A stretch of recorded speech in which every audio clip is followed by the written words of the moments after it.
Franck-David Collin, bonjour. Bonjour. Vous êtes président et fondateur de faisonsaffaires.com. Alors le nom est assez explicite, il s'agit de rencontres d'affaires entre des entrepreneurs et des financeurs.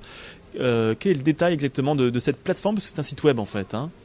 Alors oui, effectivement, c'est une place de marché en fait où les entrepreneurs présentent leurs projets d'entreprise et expliquent à des investisseurs pourquoi ils ont besoin de fonds et présentent une sorte de résumé de leur business plan pour lever des fonds et pouvoir démarrer leur entreprise ou développer une entreprise déjà existante. Alors vous-même, vous avez l'expérience d'entrepreneuriat parce que c'est pas votre première société, vous en avez créé d'autres à partir de 2004. Comment ça vous est venu cette fibre entrepreneuriale ?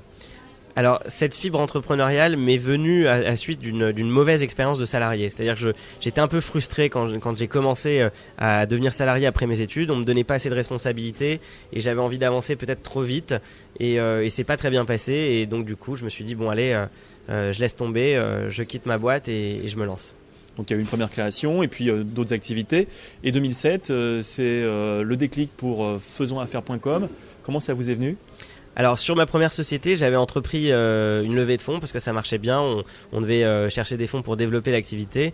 Et à la suite d'une très mauvaise expérience, j'étais en négociation pendant 9 mois avec un investisseur et ça s'est mal terminé. Le moral n'était pas au top et quelqu'un de mon entourage m'a soumis l'idée de chercher des fonds sur mon site. Sur le site de mon ancienne société. Et puis c'est de cette idée-là qu'est partie l'idée de créer une place de marché pour que tous les entrepreneurs puissent présenter leurs projets et chercher des fonds. Alors vous qui connaissez bien cet univers-là, quels sont les conseils que vous pourriez donner à d'autres entrepreneurs qui veulent se lancer et puis lever des fonds ?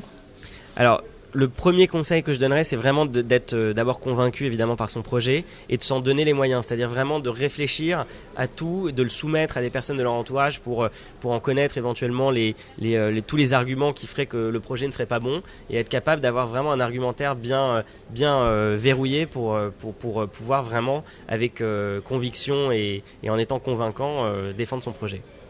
Et vous, alors à titre personnel, quel est votre plus beau souvenir d'entrepreneur ? Alors mon plus beau souvenir d'entrepreneur, c'est clairement le jour où je suis rentré chez moi avec un contrat de levée de fonds, un pack d'actionnaires signé de tous mes actionnaires quand j'ai levé des fonds pour faisonsaffaires.com et que ce projet qui a été en gestation pendant un mois et demi dans ma tête est devenu une réalité parce que d'autres personnes et en plus des personnes très compétentes avaient cru en moi, avaient cru en ce projet et voilà, c'est un vrai premier accomplissement. Alors c'est le début d'une aventure avec plein d'autres challenges à réussir, mais c'est vrai que ça c'était une première étape successful qui était vraiment importante. Franck-David Collin, merci. Merci à vous.